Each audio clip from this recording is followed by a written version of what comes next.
ఒక గ్రామంలో ఒక వ్యక్తి ఉండేవాడు.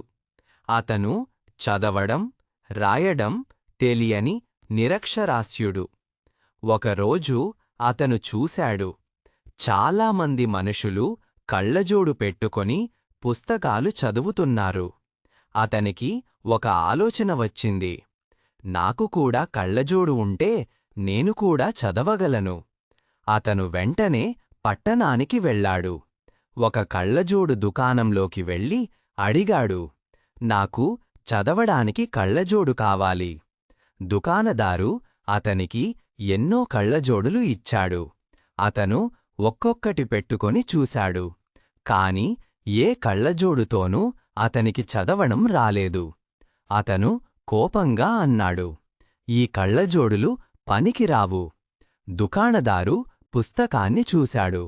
అది తలక్రిందులుగా ఉంది. దుకాణదారు నవ్వుతూ అన్నాడు, నీకో చిన్న విషయం చెప్పాలి. నీకు చదవడం రాదు కదా? అతను ఆశ్చర్యపోయాడు. దుకాణదారు చెప్పాడు, కళ్ళజోడు చదవడం నేర్పించవు. అవి కేవలం చూపును మెరుగుపరుస్తాయి. ముందు నీవు చదవడం నేర్చుకోవాలి. అప్పుడు అతనికి నిజం అర్థమయ్యింది.